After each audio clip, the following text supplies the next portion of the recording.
Welcome to Golden Audiobooks. Be sure to subscribe and let us know in the comments where you're watching from and what book you'd like to hear next. Your feedback means a lot for us.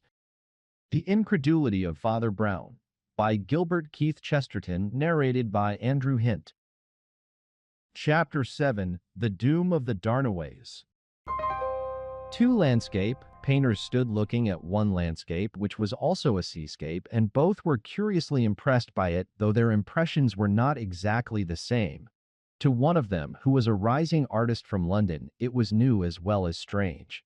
To the other, who was a local artist, but with something more than a local celebrity, it was better known, but perhaps all the more strange for what he knew of it. In terms of tone and form, as these men saw it, it was a stretch of sands against a stretch of sunset, the whole scene lying in strips of somber color, dead green and bronze and brown, and a drab that was not merely dull, but in that gloaming in some way more mysterious than gold. All that broke these level lines was a long building which ran out from the fields into the sands of the sea, so that its fringe of dreary weeds and rushes seemed almost to meet the seaweed. But its most singular feature was that the upper part of it had the ragged outlines of a ruin, pierced by so many wide windows and large rents as to be a mere dark skeleton against the dying light, while the lower bulk of the building had hardly any windows at all, most of them being blind and bricked up and their outlines only faintly traceable in the twilight. But one window at least was still a window, and it seemed strangest of all that it showed a light. "Who on earth can live in that old shell?" exclaimed the Londoner, who was a big, bohemian-looking man, young but with a shaggy red beard that made him look older. Chelsea knew him familiarly as Harry Payne. "Ghost, you might suppose," replied his friend Martin Wood. "Well, the people who live there really are rather like ghosts." It was perhaps rather a paradox that the London artist seemed almost bucolic in his boisterous freshness and wonder, while the local artist seemed a more shrewd and experienced person, regarding him with mature and amiable amusement. Indeed, the latter was altogether a quieter and more conventional figure, wearing darker clothes and with his square and stolid face clean-shaven. 16. "It is only a sign of the times, of course," he went on, "or of the passing of old times and old families with them. The last of the great Darnaways live in that house, and not many of the new poor are as poor as they are. They can't even afford to make their own top story habitable, but have to live in the lower rooms of a ruin, like bats and owls. Yet they have family portraits that go back to the Wars of the Roses and the first portrait painting in England, and very fine some of them are. I happen to know because they asked for my professional advice in overhauling them." "The whole place gives you the creeps, I should think, by the look of it," replied Payne. "Well," said his friend, "tell you the truth, it does." The silence that followed was stirred by a faint rustle among the rushes by the moat, and it gave them, rationally enough, a slight nervous start when a dark figure brushed along the bank, moving rapidly and almost like a startled bird. But it was only a man walking briskly with a black bag in his hand, a man with a long, sallow face and sharp eyes that glanced at the London stranger in a slightly darkling and suspicious manner. "It's only Dr. Barnett," said Wood with a sort of relief. "Good evening, doctor. Are you going up to the house? I hope nobody's ill." "Everybody's always ill in a place like that," growled the doctor, "only sometimes they're too ill to know it. The very air of the place is a blight and a pestilence.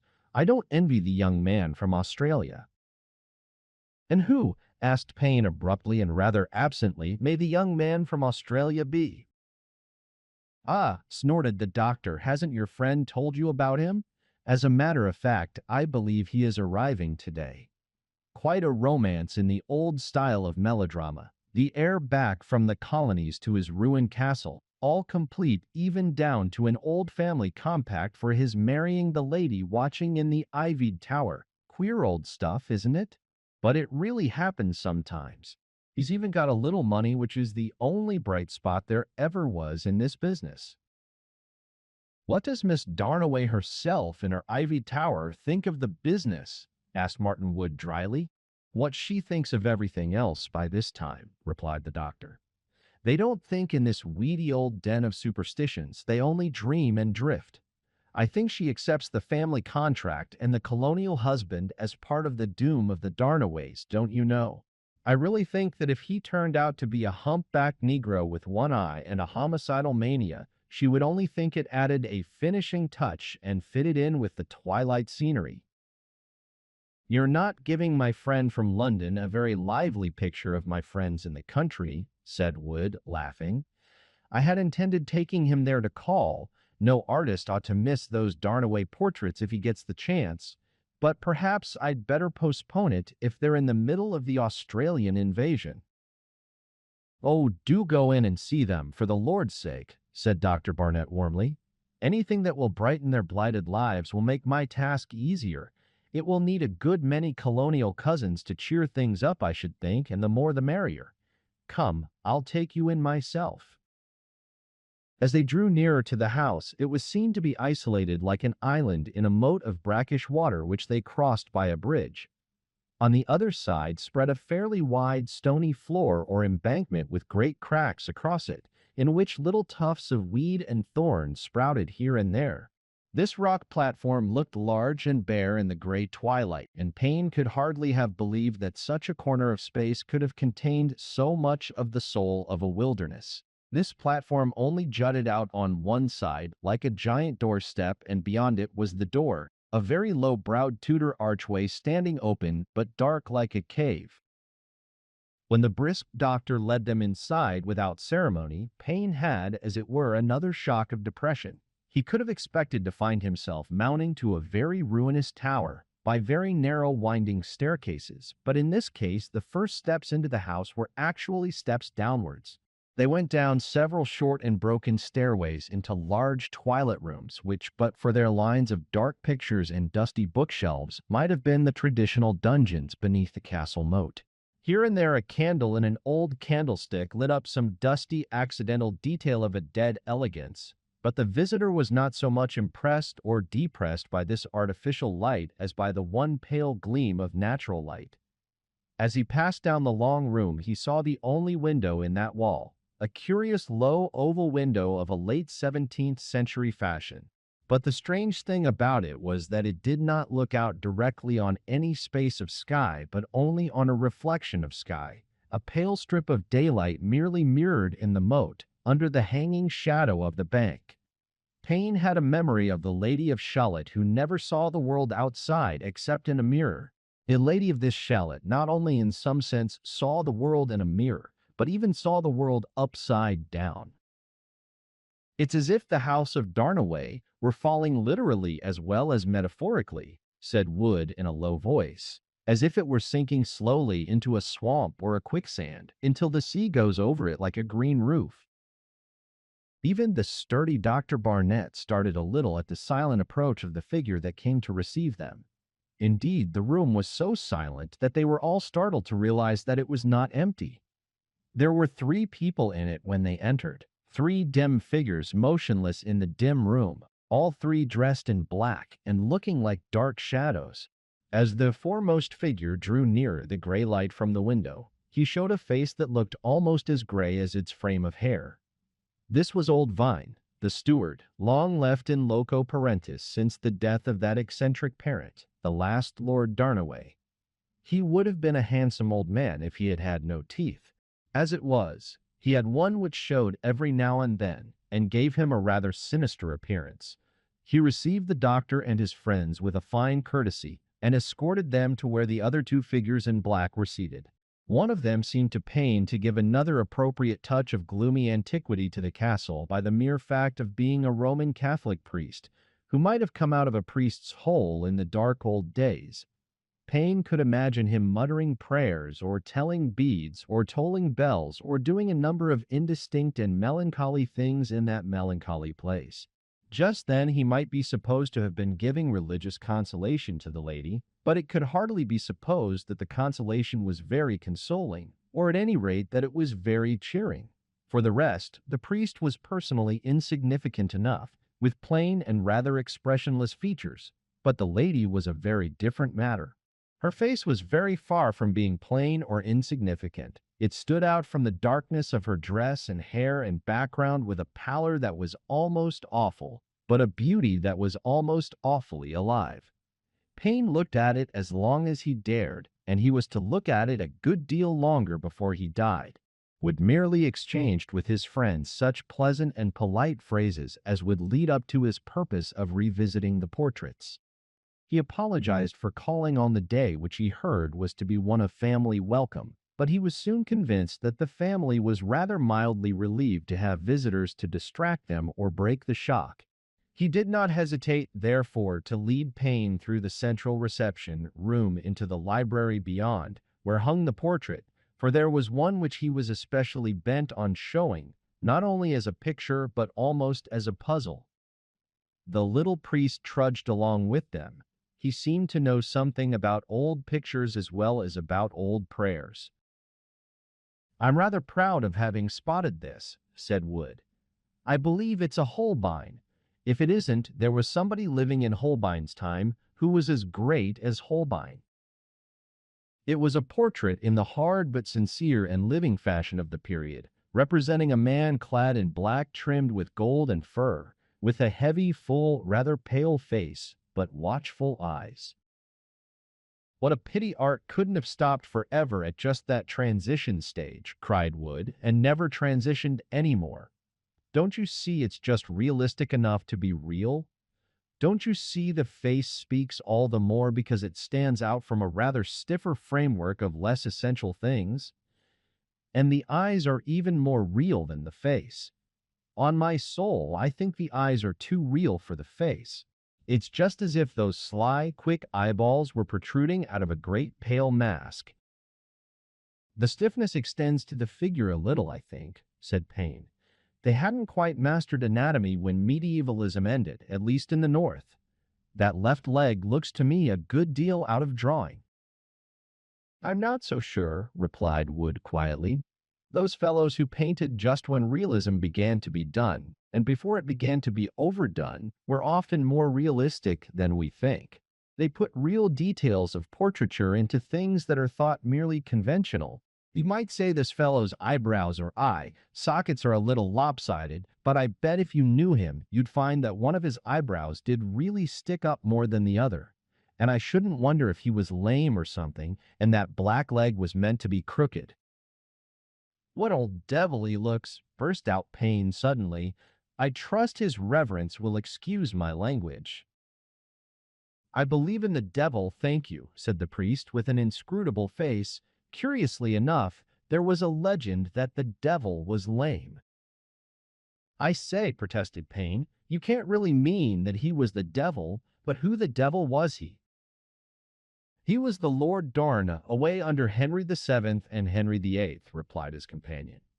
"But there are curious legends about him, too. One of them is referred to in that inscription round the frame, and further developed in some notes left by somebody in a book I found here. They are both rather curious reading." Payne leaned forward, craning his head so as to follow the archaic inscription round the frame.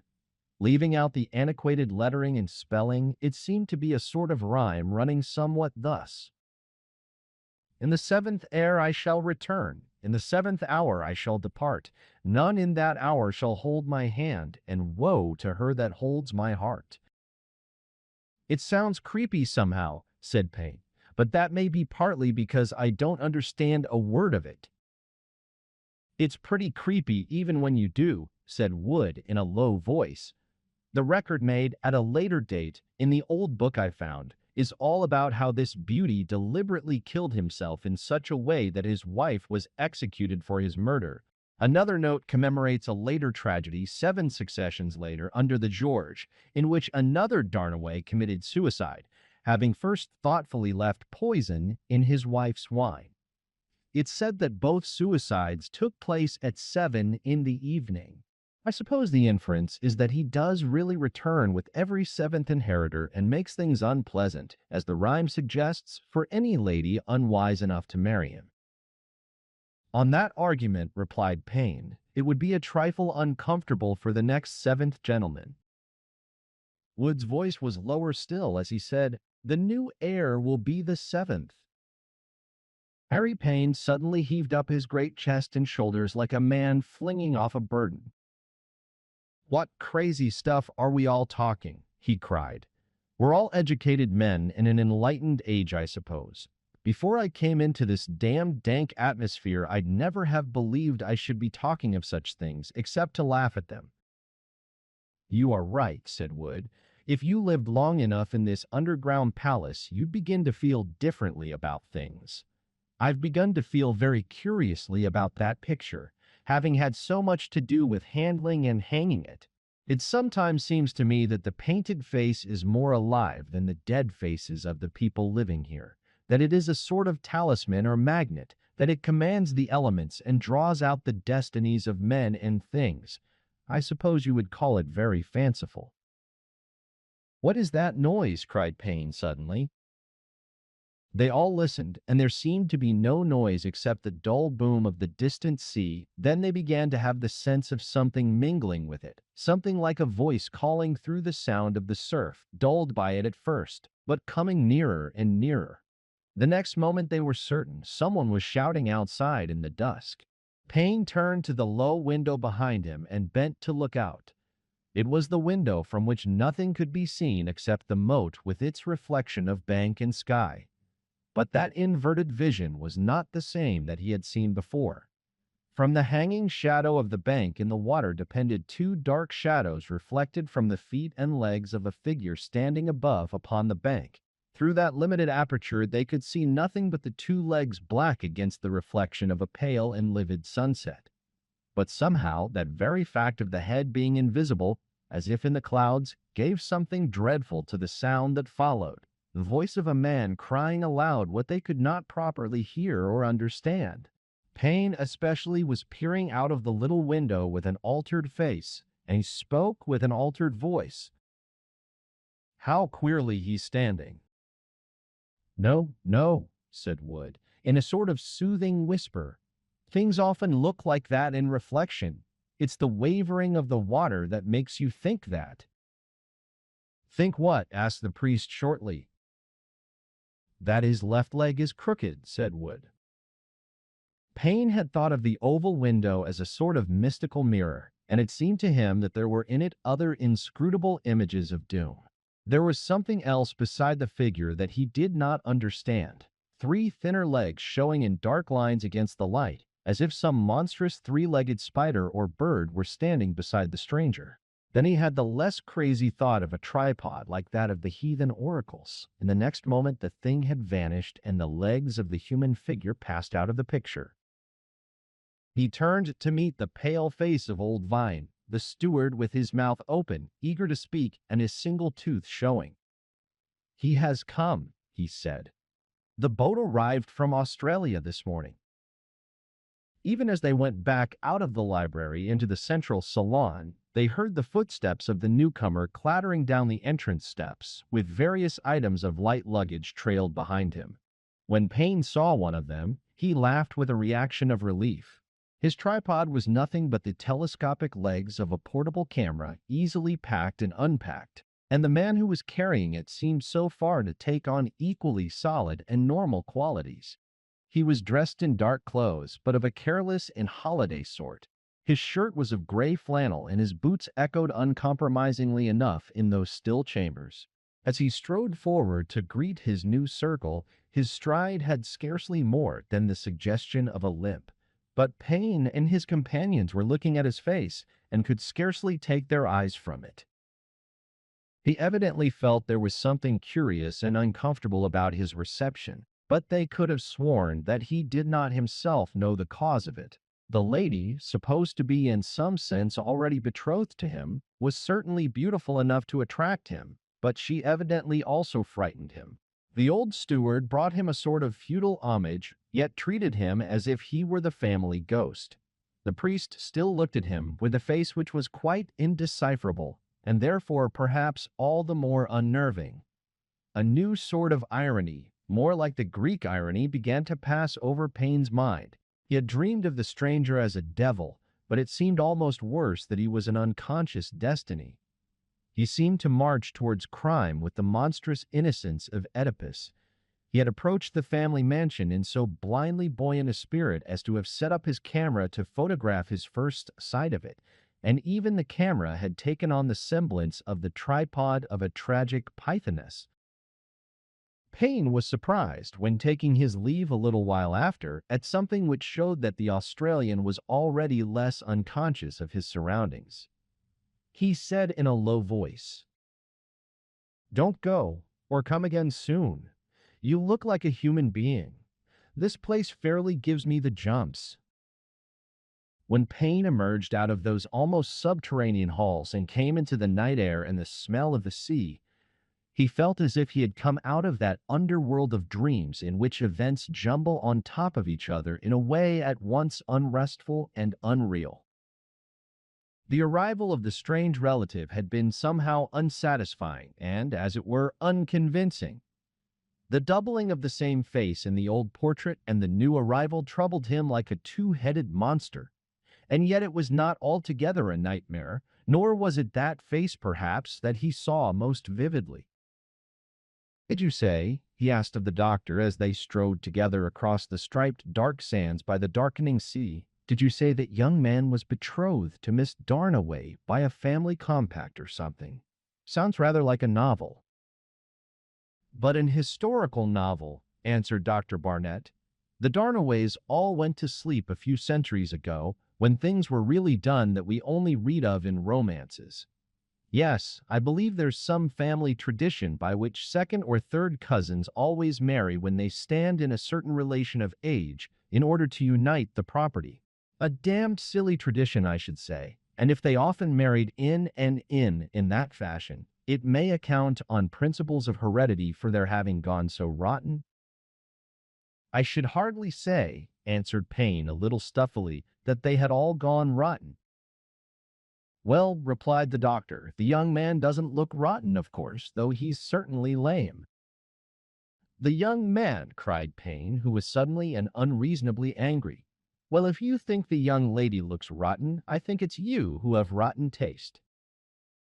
The doctor's face grew dark and bitter. "I fancy I know more about it than you do," he snapped. They completed the walk in silence, each feeling that he had been irrationally rude and had suffered equally irrational rudeness, and Payne was left to brood alone on the matter, for his friend Wood had remained behind to attend to some of his business in connection with the pictures. Payne took very full advantage of the invitation extended by the colonial cousin, who wanted somebody to cheer him up. During the next few weeks, he saw a good deal of the dark interior of the Darnaway home, though it might be said that he did not confine himself entirely to cheering up the colonial cousin.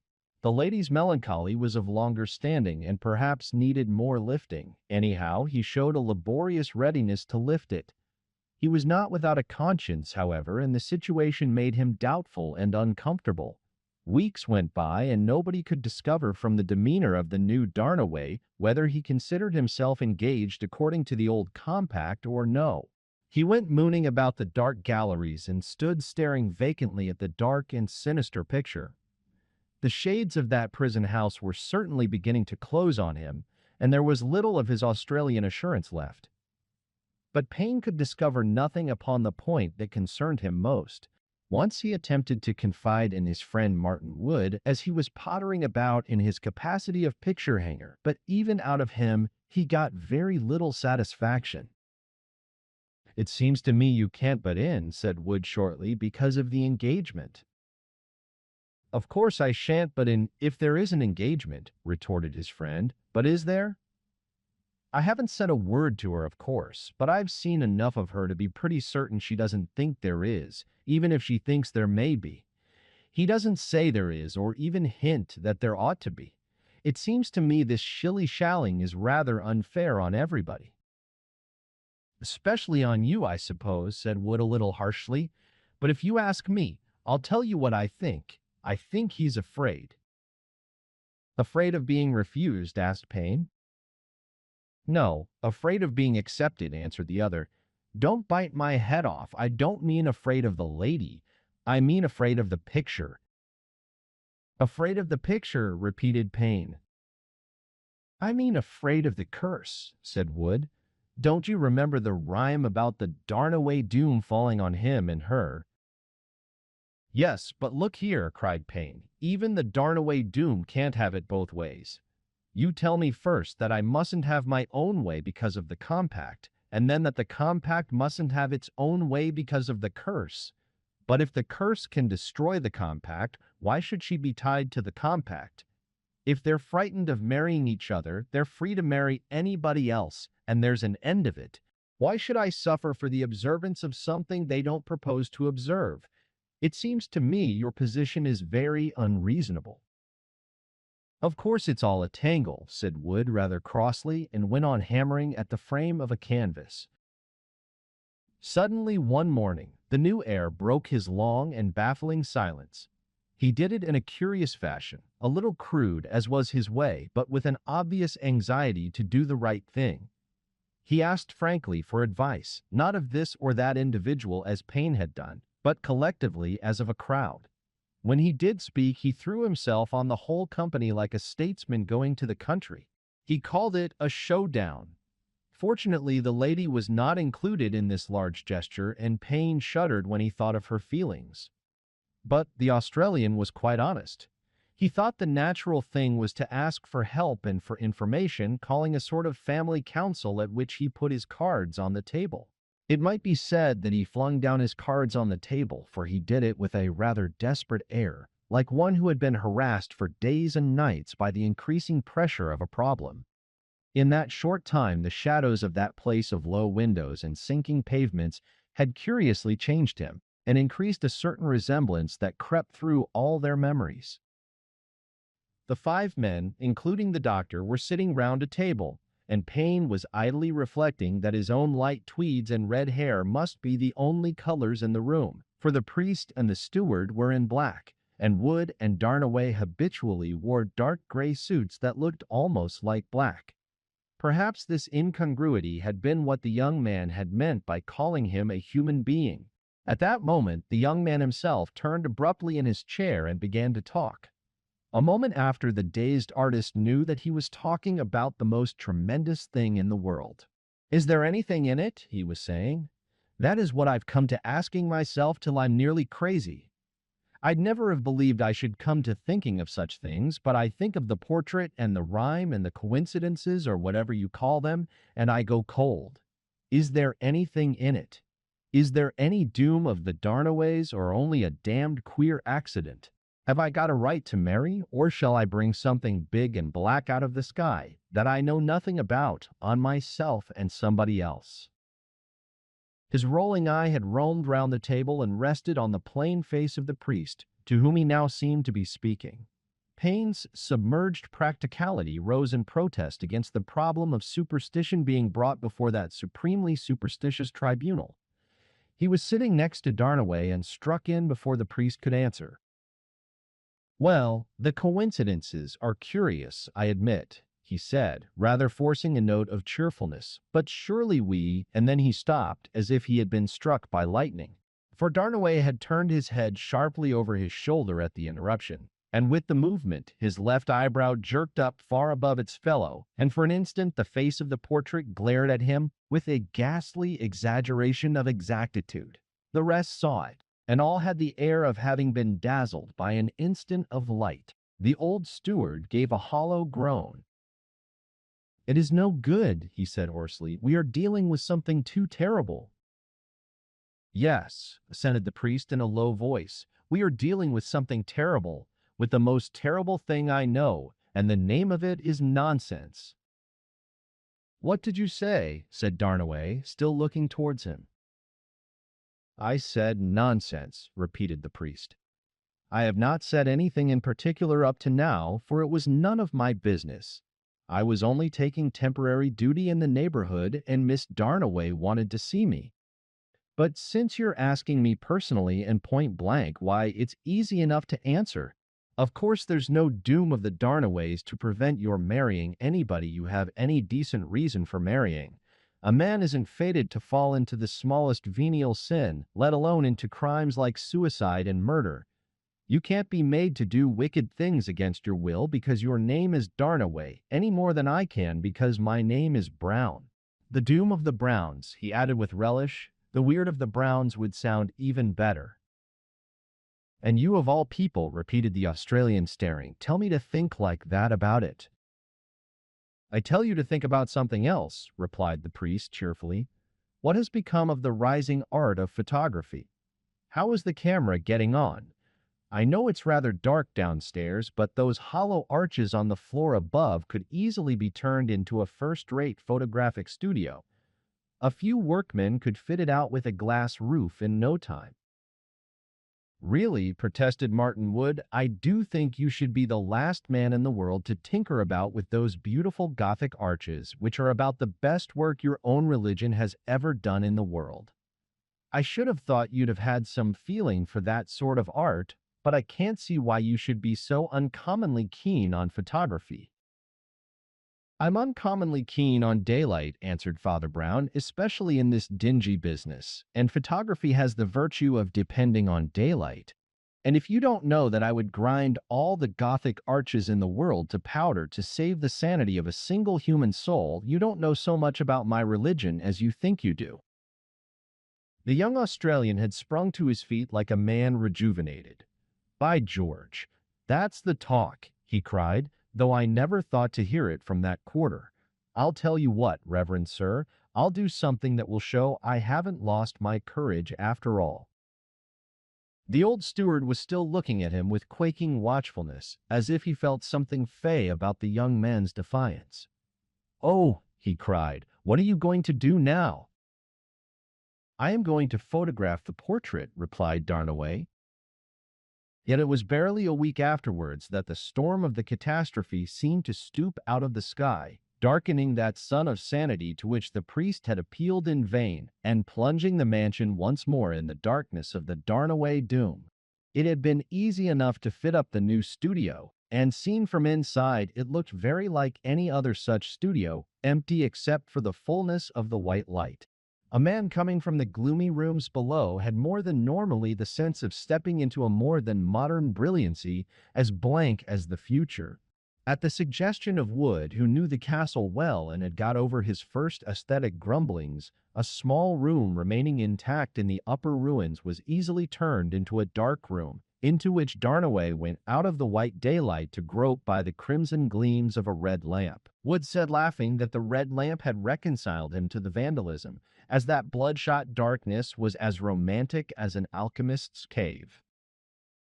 Darnaway had risen at daybreak on the day that he meant to photograph the mysterious portrait, and had it carried up from the library by the single corkscrew staircase that connected the two floors. There he had set it up in the wide white daylight on a sort of easel and planted his photographic tripod in front of it.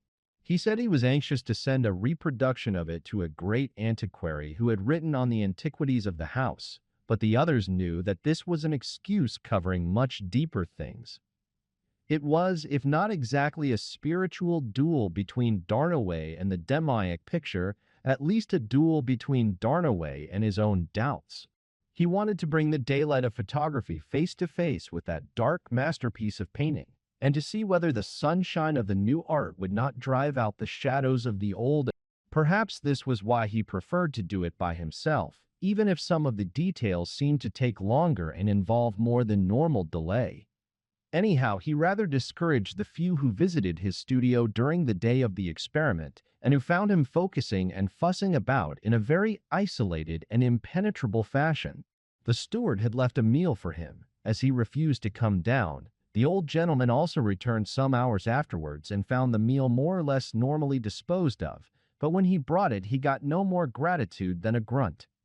Payne went up once to see how he was getting on, but finding the photographer disinclined for conversation came down again. Father Brown had wandered that way in an unobtrusive style to Lake Darn, away a letter from the expert to whom the photograph was to be sent. But he left the letter on a tray, and whatever he thought of that great glass house full of daylight and devotion to a hobby, a world he had himself in some sense created, he kept it to himself and came down. He had reason to remember very soon that he was the last to come down the solitary staircase connecting the floors, leaving a lonely man and an empty room behind him. The others were standing in the salon that led into the library, just under the great black ebony clock that looked like a titanic coffin. "How was Darnaway getting on?" asked Payne a little later, "when you last went up?" The priest passed a hand over his forehead. "Don't tell me I'm getting psychic," he said with a sad smile.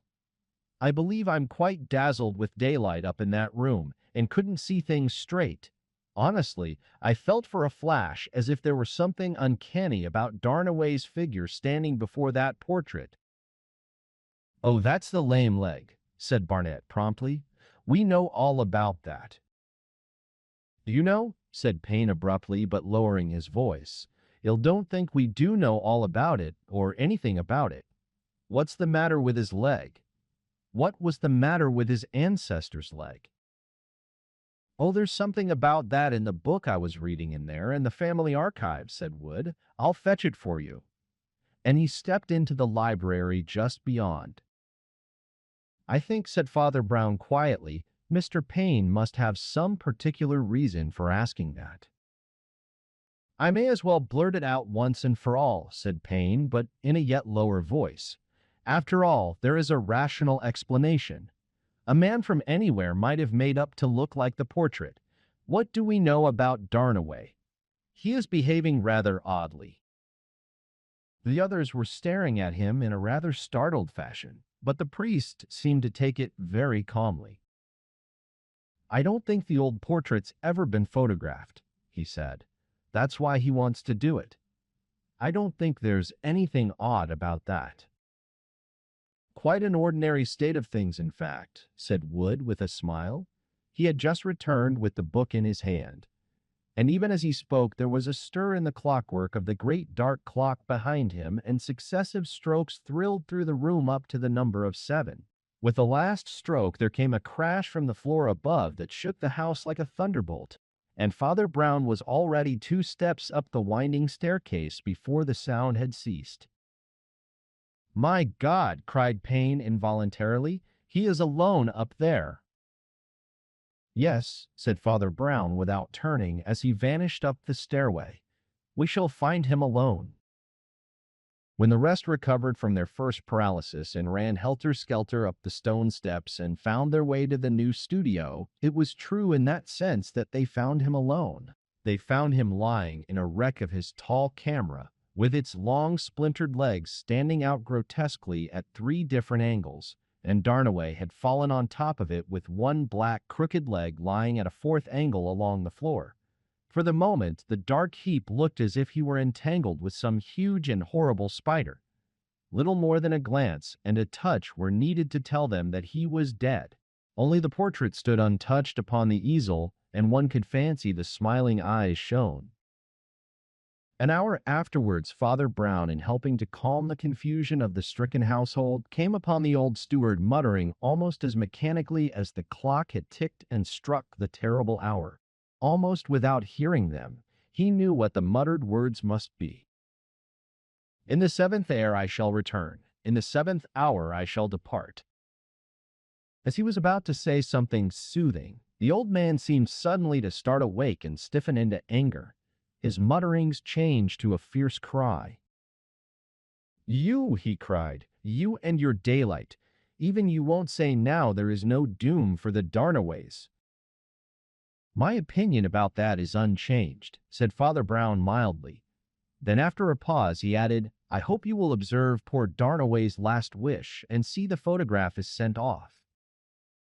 "The photograph!" cried the doctor sharply. "What's the good of that? As a matter of fact, it's rather curious, but there isn't any photograph. It seems he never took it after all, after pottering about all day." Father Brown swung round sharply. "Then take it yourselves," he said.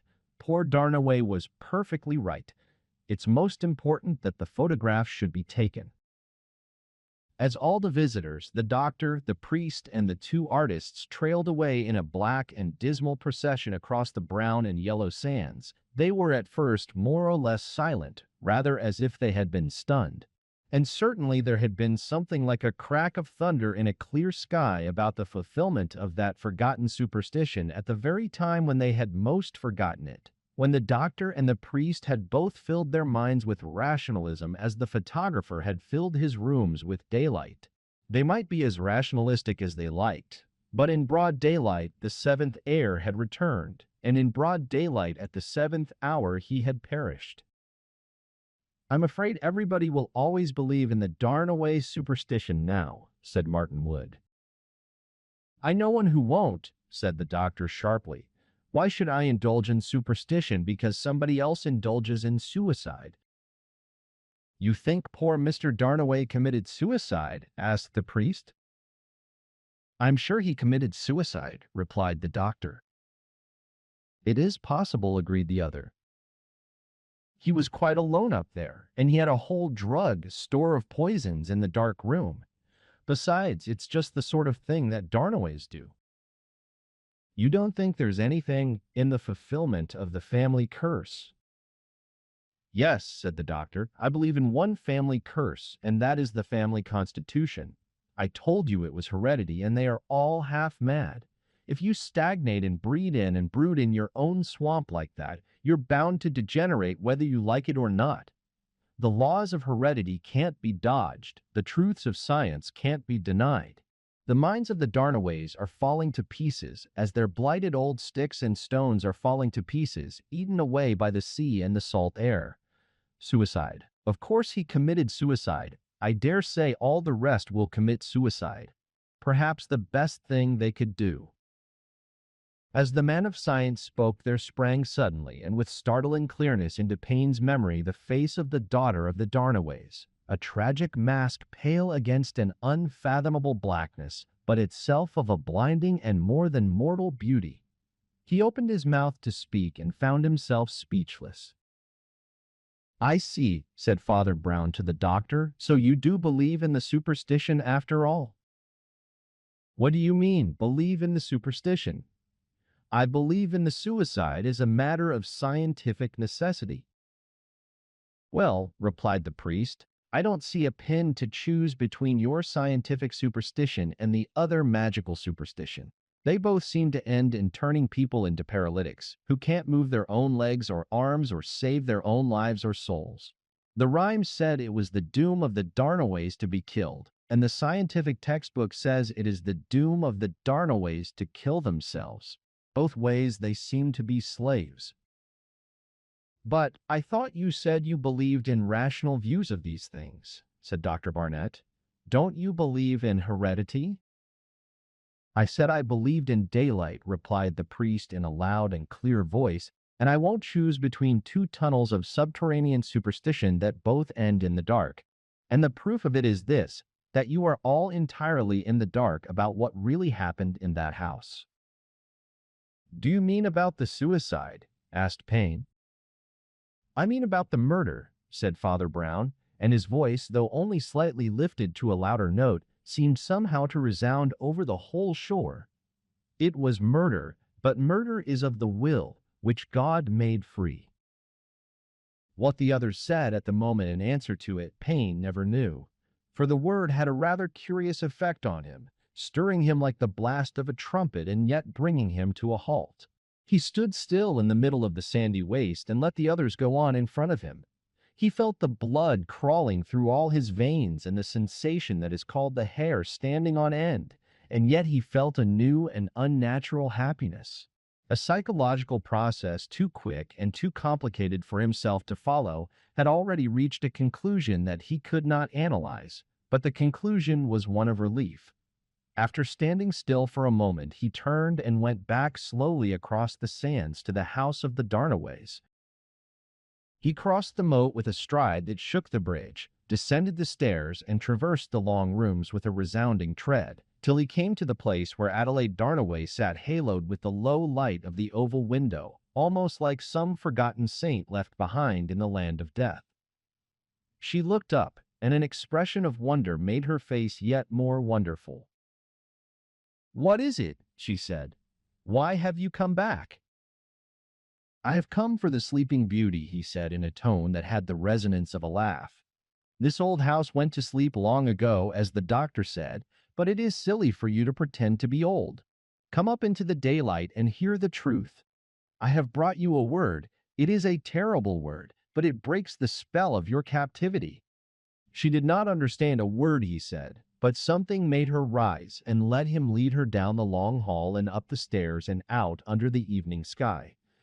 The ruins of a dead garden stretched towards the sea, and an old fountain with the figure of a Triton, green with rust, remained poised there, pouring nothing out of a dried horn into an empty basin. He had often seen that desolate outline against the evening sky as he passed, and it had seemed to him a type of fallen fortunes in more ways than one. Before long, doubtless those hollow fonts would be filled, but it would be with the pale green bitter waters of the sea, and the flowers would be drowned and strangled in seaweed. So he had told himself, the daughter of the Darnaways might indeed be wedded, but she would be wedded to death and a doom as deaf and ruthless as the sea. But now he laid a hand on the bronze Triton that was like the hand of a giant, and shook it as if he meant to hurl it over like an idol or an evil god of the garden. "What do you mean?" she asked steadily. "What is this word that will set us free?" "The word is murder," he said, "and the freedom it brings is as fresh as the flowers of spring. No, I do not mean I have murdered anybody. But the fact that anybody can be murdered is itself good news after the evil dreams you have been living in. Don't you understand? In that dream of yours, everything that happened to you came from inside you. The doom of the Darnaways was stored up in the Darnaways. It unfolded itself like a horrible flower. There was no escape even by happy accident. It was all inevitable, whether it was Vine and his old wives' tales or Barnet and his new-fangled heredity. But this man who died was not the victim of a magic curse or an inherited madness. He was murdered, and for us that murder is simply an accident. Yes, requiescat in pace, but a happy accident." She suddenly smiled. "Yes, I believe I understand. I suppose you are talking like a lunatic, but I understand. But who murdered him?" "I do not know," he answered calmly, "but Father Brown knows. And as Father Brown says, murder is at least done by the will, free as that wind from the sea." "Father Brown is a wonderful person," she said after a pause. "He was the only person who ever brightened my existence in any way at all until—" "Until what?" asked Payne, and made a movement almost impetuous, leaning towards her and thrusting away the bronze monster so that it seemed to rock on its pedestal. "Well, until you did," she said, and smiled again. So was the sleeping palace awakened, and it is no part of this story to describe the stages of its awakening, though much of it had come to pass before the dark of that evening had fallen upon the shore. As Harry Payne strode homewards once more across those dark sands that he had crossed in so many moods, he was at the highest turn of happiness that is given in this mortal life, and the whole Red Sea within him was at the top of its tide. He would have had no difficulty in picturing all that place again in flower, and the bronze Triton bright as a golden god and the fountain flowing with water or with wine. But all this brightness and blossoming had been unfolded for him by the one word murder, and it was still a word that he did not understand. He had taken it on trust, and he was not unwise, for he was one of those who have a sense of the sound of truth. It was more than a month later that Payne returned to his London house to keep an appointment with Father Brown, taking the required photograph with him. His personal romance had prospered as well as was fitting under the shadow of such a tragedy, and the shadow itself therefore lay rather more lightly on him, but it was hard to view it as anything but the shadow of a family fatality. In many ways he had been much occupied, and it was not until the Darnaway household had resumed its somewhat stern routine, and the portrait had long been restored to its place in the library, that he had managed to photograph it with a magnesium flare. Before sending it to the antiquary as originally arranged, he brought it to the priest who had so pressingly demanded it. "I can't understand your attitude about all this, Father Brown," he said. "You act as if you had already solved the problem in some way of your own." The priest shook his head mournfully. "Not a bit of it," he answered. "I must be very stupid, but I'm quite stuck about the most practical point of all. It's a queer business, So simple up to a point, and then let me have a look at that photograph, will you? He held it close to his screwed, short-sighted eyes for a moment, and then said, "Have you got a magnifying glass?" Payne produced one, and the priest looked through it intently for some time and then said, "Look at the title of that book at the edge of the bookshelf beside the frame. It's the History of Pope Joan. Now I wonder, yes, by George, and the one above is something or other of Iceland." "But what have you found out?" asked Payne impatiently. "The last link," said Father Brown, "and I'm not stuck any longer. Yes, I think I know how that unhappy story went from first to last now." "But why?" insisted the other. "Why, because," said the priest with a smile, "the Darnaway library contained books about Pope Joan and Iceland, not to mention another I see with the title beginning The Religion of Frederick, which is not so very hard to fill up." Then, seeing the other's annoyance, his smile faded and he said more earnestly, "As a matter of fact, this last point, though it is the last link, is not the main business. There were much more curious things in the case than that. One of them is rather a curiosity of evidence. Let me begin by saying something that may surprise you. Darnaway did not die at 7 o'clock that evening. He had been already dead for a whole day." "Surprise is rather a mild word," said Payne grimly, "since you and I both saw him walking about afterwards." "No, we did not," replied Father Brown quietly.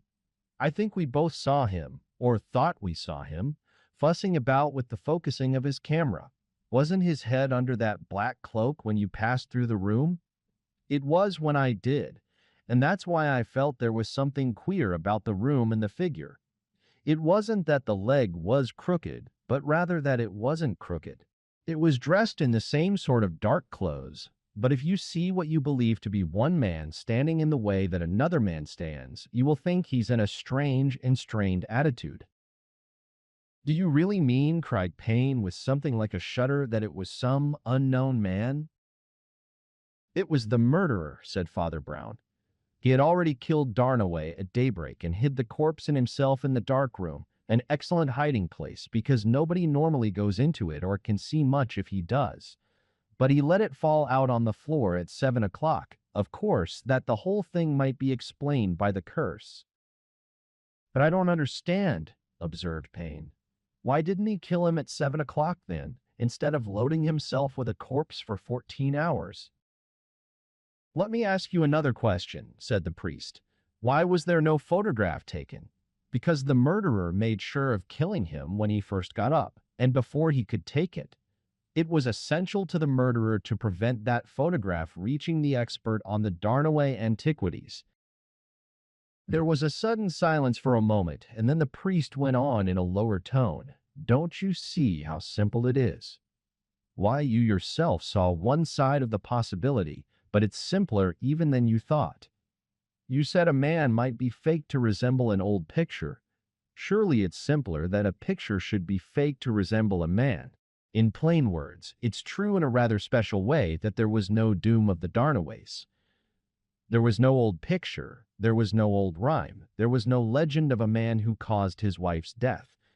But there was a very wicked and a very clever man who was willing to cause another man's death in order to rob him of his promised wife." The priest suddenly gave Payne a sad smile, as if in reassurance. "For the moment I believe you thought I meant you," he said, "but you are not the only person who haunted that house for sentimental reasons. You know the man, or rather you think you do. But there were depths in the man called Martin Wood, artist and antiquary, which none of his mere artistic acquaintances were likely to guess. Remember that he was called in to criticize and catalog the pictures. In an aristocratic dustbin of that sort, that practically means simply to tell the Darnaways what art treasures they had got. They would not be surprised at things turning up they had never noticed before. It had to be done well, and it was. Perhaps he was right when he said that if it wasn't Holbein, it was somebody of the same genius." "I feel rather stunned," said Payne, "and there are 20 things I don't see yet. How did he know what Darnaway looked like? How did he actually kill him? The doctors seem rather puzzled at present." I saw a photograph the lady had which the Australian sent on before him, said the priest, and there are several ways in which he could have learned things when the new error was once recognized. We may not know these details, but they are not difficulties. You remember he used to help in the dark room. It seems to me an ideal place, say, to prick a man with a poison pin, with the poisons all handy. No, I say these were not difficulties. The difficulty that stumped me was how it could be in two places at once. How could he take the corpse from the dark room and prop it against the camera so that it would fall in a few seconds without coming downstairs when he was in the library looking out a book? And I was such a fool that I never looked at the books in the library, and it was only in this photograph, by very undeserved good luck, that I saw the simple fact of a book about Pope Joan. "You've kept your best riddle for the end," said Payne grimly. "What on earth can Pope Joan have to do with it?" "Don't forget the book about the something of Iceland," advised the priest, "or the religion of somebody called Frederick. It only remains to ask what sort of man was the late Lord Darnaway." "Oh, does it?" observed Payne heavily. "He was a cultivated, humorous sort of eccentric, I believe," went on Father Brown. "Being cultivated, he knew there was no such person as Pope Joan. Being humorous, he was very likely to have thought of the title of The Snakes of Iceland or something else that didn't exist. I venture to reconstruct the third title as The Religion of Frederick the Great, which also doesn't exist. Now, doesn't it strike you that those would be just the titles to put on the backs of books that didn't exist, or in other words, on a bookcase that wasn't a bookcase?" "Ah," cried Payne, "I see what you mean now. There was some hidden staircase up to the room Wood himself selected as a dark room," said the priest, nodding. "I'm sorry. It couldn't be helped. It's dreadfully banal and stupid as I have been on this pretty banal case. But we were mixed up in a real musty old romance of decayed gentility in a fallen family mansion, and it was too much to hope that we could escape having a secret passage. It was a priest's hole, and I deserved to be put in it."